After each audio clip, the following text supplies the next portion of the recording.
নমস্কার, welcome to 24 hours TV channel. আজকে national doctors day, অর্থাৎ আমাদের সকলের শ্রদ্ধেয় ডক্টর বিধানচন্দ্র রায়ের জন্মদিন এবং একই সঙ্গে মৃত্যুদিন।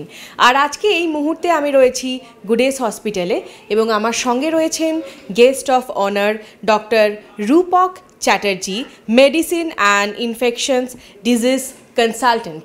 তো সরাসরি ডাক্তারবাবুর কাছে চলে আসবো। নমস্কার ডাক্তারবাবু, welcome to 24 hours TV. Thank you. তো আজকে ন্যাশনাল ডক্টরস ডে, তো এই দিনটা ভীষণ ইম্পর্ট্যান্ট আমাদের ভারতবর্ষে, এবং তার সাথে সাথে আমি জানতে চাইবো যে 24 আওয়ার্স টিভির দর্শকদের উদ্দেশ্যে কি মেসেজ বা বার্তা থাকবে সুস্থ। Thank you. আজকে তো 1 জুলাই, আমাদের সবারই জানা এই দিনটা। আজকে ডক্টর বিধানচন্দ্র রায়ের জন্মদিন আর তার সাথে ওনার মৃত্যুবার্ষিকী। ডক্টর বিধানচন্দ্র রায়ের সম্পর্কে তো আলাদা করে নতুন করে কিছু বলার নেই, আমরা সবাই জানি। আর আমরা অত্যন্ত গর্বিত যে উনি আমাদের একজন বাঙালি, মানে আমাদের এই পশ্চিমবঙ্গ রাজ্যেরই একজন ডাক্তারবাবু ছিলেন, যার অবদান আমাদের শুধুমাত্র ডাক্তারিতে নয়, উনি সেই সাথে আমাদের মুখ্যমন্ত্রী ছিলেন আমাদের, সেটা আমাদের একটা অত্যন্ত গর্বের বিষয়। তো 1 জুলাইতে মেসেজ কিছু দেওয়ার পক্ষে একটা, যেটা ইদানিংকালে আমরা দেখেছি যে একটা ডক্টর পেশেন্ট রিলেশনশিপ, মানে একজন ডাক্তার আর রোগীর সাথে একটা সম্পর্ক, সেটা অনেক সময় বিভিন্ন নানা ধরনের ইনসিডেন্ট যেগুলো হয়, ছোটো ছোটো বিভিন্ন ইনসিডেন্ট আমরা যেগুলো দেখি, আপনার সেগুলো দেখানো, তাতে অনেক সময় দেখা যাচ্ছে ডক্টর পেশেন্ট রিলেশনশিপে কোথাও একটা মানে গ্যাপ একটা তৈরি হচ্ছে, যেটা মিসআন্ডারস্ট্যান্ডিং, সেটা মানে দুপক্ষেরই মানে কিছু না কিছু মানে ফ্যালাসিস বলুন বা কোনো একটা ভুল ত্রুটি বলুন, সেগুলো তো থাকেই, সেগুলো তো মানে অনস্বীকার্য নয় সেটাই। কিন্তু ওটাই বলবো, যেহেতু ডাক্তারদের কাছে প্রত্যেকটা রোগী ডাক্তারবাবুকে যাকে তিনি দেখাচ্ছেন তার উপর একটা অগাধ বিশ্বাস করেই তিনি যাচ্ছেন, একটি সাধারণ মানুষ। তখন সাধারণ মানুষ অনেক সময় মানে একটা সেক্টর যারা শিক্ষিত আসেন, অনেক সময় তো সব শ্রেণীর মানুষই আসেন, তারা একটা বিশ্বাসের জায়গা থেকেই আসেন যে ডাক্তারবাবুর কাছে যাবো মানে আমি সুস্থ হয়েই ফিরবো। তাদের সমস্যা ছাড়া তো কেউ মানে সুস্থ কেউ তো আসে না। এবার সেখানেই একটা ডাক্তারবাবুদের প্রত্যেকের আমাদের একটা বিশাল এটা দায়িত্ব, তখন মানুষের জীবনকে রক্ষা করা, মানুষকে জীবনকে সুস্থ রাখা, মানে এর থেকে ওর service to mankind is service to God, যেটা আমাদের প্রথম থেকেই প্রফেটসরা বলুন, মনীষীরা বলুন, গ্রেট পার্সোনালিটিসরা বলেছেন আমাদের। তো সেখান থেকে আমাদের একটা বড় দায়িত্বের জায়গা আছে যে মানুষ যে আস্থা যে বিশ্বাসটা নিয়ে আমাদের আসছে, আমাদের উচিত তাদেরকে মানে সম্পূর্ণভাবে যতটা পরিষেবা আমাদের তরফ থেকে দিতে পারি। আর আমাদেরও সরকারি হাসপাতাল বলুন কি বেসরকারি হাসপাতালে বলুন, প্রথমে একটা ইনফ্রাস্ট্রাকচারটাও গুরুত্বপূর্ণ। তখন আমাদের কাছে ডাক্তারদের কাছে তার কর্মভূমি হচ্ছে হসপিটাল। এবার হসপিটাল মানেই তার হচ্ছে সেটা তার কাছে টেম্পল, আর তার ভগবান বলুন হচ্ছে পেশেন্টসরা। এবার সেক্ষেত্রে ইনফ্রাস্ট্রাকচার সব জায়গায়, ধরুন যে কোনো গ্রামীণ জেলা বলুন বা অত্যন্ত জায়গায়, সেখানে পরিকাঠামো সবসময় সেটা একটা ল্যাকিউনি থাকে, মানে একটা গ্যাপ আছে। কিন্তু ডাক্তারবাবুরা চেষ্টা করেন, তাদের ম্যাক্সিমাম ডাক্তারবাবু আমি বলবো, এক্সেপশান দেখুন সব প্রফেশনেই থাকে, সেখানে ডাক্তারবাবুরা চেষ্টা করেন তাদের 100%টা দিয়ে রোগীকে সুস্থ করার। এরকম বহু নিদর্শন আমরা দেখেছি যে যেখানে ডাক্তারবাবু নিজেরাও হয়তো ব্লাড ক্রাইসিস হচ্ছে, পেশেন্টের হেমারেজ হচ্ছে, মানে ম্যাসিভ ব্লিডিং হচ্ছে, ডাক্তারবাবুরা নিজেরাই ব্লাড ট্রান্সফিউশন মানে সেগুলো অ্যারেঞ্জ করে সব কিছু করেছেন।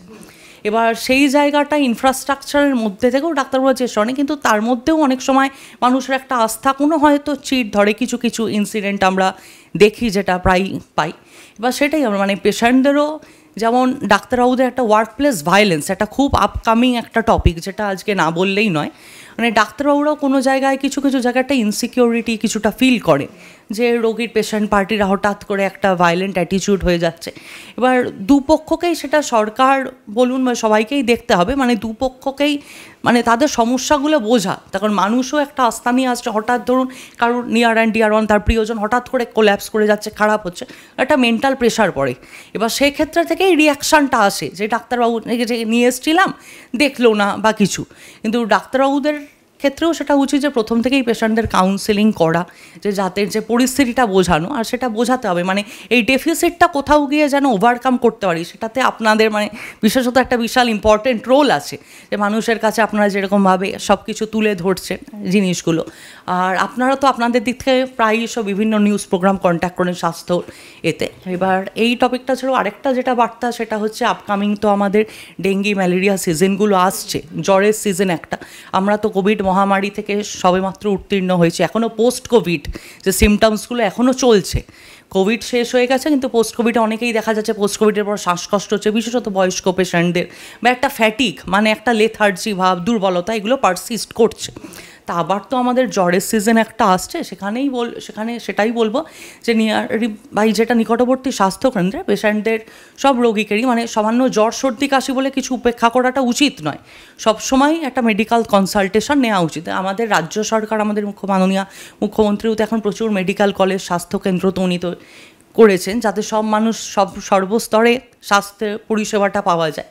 সেক্ষেত্রে ডাক্তারবাবুদের মানে ইনফ্রাস্ট্রাকচার যেটা আছে, পরিকাঠামো বা পরিবেশ, সেখানে 100% চেষ্টা করতে হবে আমাদের সবাই। আমিও তার পার্ট, তখন আমিও কলকাতা মেডিকেল কলেজের ওখান থেকে তো এমডি করেছি, বর্তমানে আমি এখন যাদবপুর বিজয়গড় স্টেট জেনারেল হসপিটালে আছি। আমি ওখানকার নোডাল অফিসার ডেঙ্গি ম্যালেরিয়ার। ওই আপসার্জের জন্যই যেহেতু ওখানে প্রচুর সাউথ 24 পরগনায় তো ডেঙ্গি ম্যালেরিয়া এগুলো প্রচুর হয়, ভেক্টর বর্ন ডিজিজগুলো, ওই জন্যই আমাকে ওখানে এখন পোস্টিং দেওয়া হয়েছে। তো ওটাই বলো, যে কোনো সিমটম হলে মানে রোগীর উচিত, মানে এখন তো গুগল ডক্টর একটা টার্ম এসে গেছে, এটা মানে হ্যাঁ, বা সেটা সবাই মানে যারা শিক্ষিত মানে এডুকেটেড ক্লাস তারা আরও বেশি এটাই গুগল ডক্টরের জিনিসটায় তারা আরও প্রোভোক্ট হচ্ছেন, বিভিন্ন ধরুন মেসেজ হচ্ছে। আর্টিফিশিয়াল ইন্টেলিজেন্স মানে technology is not without drawbacks, আর টেকনোলজি যত উন্নত হচ্ছে তেমনি টেকনোলজি দিয়ে তো দেখুন আর্টিফিশিয়াল ইন্টেলিজেন্স বা টেকনোলজি সেটা তো একটা মানে এত বছর ধরে যে আমরা যে পড়াশুনো করছি, একটা মেডিকেল সায়েন্স এত বছর, আমাদের কোর্স হচ্ছে 4.5 বছর প্লাস 1 বছর ইন্টার্নশিপ, তারপর আবার জয়েন্ট এন্ট্রান্স দিয়ে এমডি বা এমএস স্পেশালাইজেশন করতে হয়, তারপর সাব স্পেশালাইজেশনের জন্য আরও ডিএম বলুন বা এমসিএইচ বলুন পরীক্ষা দিতে হয়। এবার সেটা তো শুধুমাত্র কম্পিউটার বা টেকনোলজি দ্বারা সম্ভব না। আর আরেকটা যেটা ইম্পর্টেন্ট বিষয়, এই আর্টিফিশিয়াল ইন্টেলিজেন্স বা টেকনোলজি বলুন, ওনারা জেনারেলাইজ করেন, মানে ওপিনিয়নে আপনি ধরুন একটা পার্টিকুলার মেডিকেল ডিজিজ বা কোনো সার্জিক্যাল কন্ডিশন আপনি যদি গুগলে সার্চ করেন তাহলে দেখবেন ওনারা অনেক কিছু বলে দেবে, মানে ট্রিটমেন্ট, ডায়াগনোসিস, সিমটম সব বলে দেবে। তো সেটা জেনারেলাইজড, মানে সেটা তো ইন্ডিভিজুয়াল, কিন্তু প্রত্যেকটা মানুষ কিন্তু আলাদা, মানে প্রত্যেকটা ইন্ডিভিজুয়াল ডিফারেন্ট ক্যারেক্টারিস্টিক আছে। Each individual is an different entity, মানে সেখানে আপনার বডির ইমিউন সিস্টেম বলুন বা রোগ প্রতিষেধক ক্ষমতা বা অন্যান্য প্রত্যেকটা অর্গানের ফাংশনিং সেটা আমার ডিফারেন্ট বা আরেকজনের ওনার বা প্রত্যেকের ডিফারেন্ট। এবার সেই ক্ষেত্রে একজন ডাক্তারই একমাত্র পারে তার পার্সোনালিস্টিক বা তার এত বছরের নলেজ দিয়ে যে কোন পেশেন্টকে কী ওষুধ দেওয়া যাবে, তার কি পার্টিকুলার জিনিস লাগবে এটা করে। এটা কিন্তু কোনো গুগল বা কিছুর দ্বারা সম্ভব না। যদিও ঠিক আছে, গুগল তো অফকোর্স ভালো যে মানুষকে একটা আইডিয়া দিয়েছে, সচেতনতা করছে, সেটা তো অবশ্যই ভালো, কিন্তু অনেক পার্টিকুলার মেডিসিন হয়তো কোনো পার্টিকুলার পেশেন্টের ক্ষেত্রে কন্ট্রা ইন্ডিকেটেড, মানে দেওয়া যাবে না। তার হয়তো কোনো লিভার ডিজিজ আছে বা কোনো কিডনির সমস্যা আছে, যেটা কন্ট্রা ইন্ডিকেটেড, সেটা কিন্তু গুগল ওরকম জেনারেলাইজ করবে না। সেটাই একটু দেখতে হবে। যেমন ফিভার, আপকামিং সিজনে দেখুন ফিভার উইথ র্যাশ তো আসবেই, মানে জ্বর আসছে তার সাথে স্কিনে র্যাশ বেরোচ্ছে, এটা অনেক ক্ষেত্রে ডেঙ্গিউতেও হতে পারে, চিকুনগুনিয়াও হতে পারে, টাইফয়েডেও হতে পারে, আরও অন্য লেপ্টোস্পাইরা বলে আরও অন্যান্য বিভিন্ন ইনফেকশাস ডিজিজ হয়, তাতে হতে পারে। ওই গুগল দেখেই যে আমার ডেঙ্গি হয়েছে বলে করা, তাহলে পোস্ট ইনফেকশন সিকুইলি হয়। আমার নিজেরও অভিজ্ঞতা আছে, যেমন একজন পেশেন্ট, সে মানে এডুকেটেড, আমি নাম বলছি না, কলকাতারই বাসিন্দা, তিনি বলেছিলেন যে ওপিনিয়ন সিক করতে দেরি করেছেন। তাকে আমি বলেছিলাম, তিনি আমার ফার্স্টে ওপিনিয়ন জ্বর 5-6 দিন পর থাকায় গা হাত পা ব্যথা ছিল, জয়েন্ট পেন খুব ছিল, গাঁটে ব্যথা, তো উনি আমার কনসালটেশন সিক করেছিলেন। তখন আমি বলেছিলাম ক্লিনিক্যালি দেখেছি আপনার চিকুনগুনিয়া হচ্ছে, তখন ডেঙ্গির একটা আপসার্জ হচ্ছিলো, একটা প্রচুর কেসেস কলকাতায় পাওয়া যাচ্ছিলো। তো উনি গুগল দেখে বললেন যে না আমার ডেঙ্গি হয়েছে, উনি একদম 100% কনফার্ম। উনি সিমটমগুলো দেখলেন, আমার চোখের পিছনে ব্যথা হচ্ছে, এইরকম র্যাশ বেরিয়েছে, আমার ডেঙ্গি হয়েছে, ডাক্তারবাবু আননেসেসারিলি টেস্ট করাচ্ছেন, এটা একটা হলো। তারপরে উনি আবার কিছু মাস পরে না, তখন চিকুনগুনিয়ার পরে যেটা একটা সিকুইল হয় পোস্ট চিকুনগুনিয়া আর্থারাইটিস বলে, মানে সেখানে সিভিয়ার জয়েন্ট পেন হয়। এমন ক্ষেত্রে কিছু পার্সেন্টেজ অফ পেশেন্টের ক্ষেত্রে সেটা প্রোগ্রেস করে আর্থারাইটিস, মানে ক্রনিক আর্থারাইটিস, যেমন বাতের রোগ যেটাকে বলে রিউমাটয়েড আর্থারাইটিসেও প্রোগ্রেস করতে পারে। এবার সেক্ষেত্রে সেটাই উনি তখন নিয়ে এসছেন। তখন তো আমি বলেছিলাম, আমার প্রেসক্রিপশানও ওনাকে দেখালাম, যে আমি তো বলেছিলাম, উনি সেটা তখন আর কি ইম্পর্টেন্স দেননি। এটাই আর কি, মানে ডাক্তারেরও উচিত যেমন তার পরিষেবা 100% দেওয়া, তখন অনেক ট্রাস্ট নিয়ে তো বিশ্বাস নিয়ে আসছে, সেটা যেন না হয়।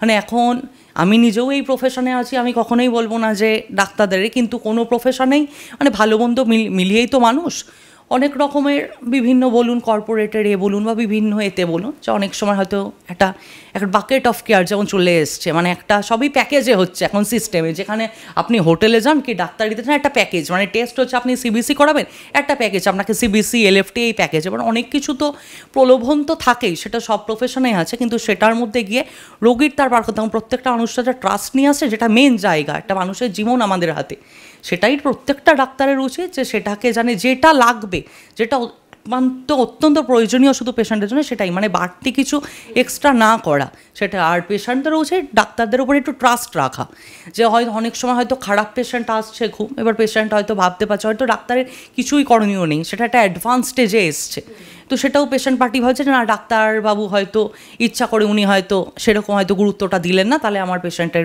বাঁচত। মানে দুপক্ষকেই এগিয়ে আসতে হবে নিজেদের মধ্যে, যেন বন্ডিংটা ঠিক থাকে, যেটা এটাই আর কি। এবং ন্যাশনাল ডক্টরস ডেতে 24 আওয়ার্স টিভি সমস্ত দর্শকদের উদ্দেশ্যে শুভেচ্ছা বার্তা কী থাকবে?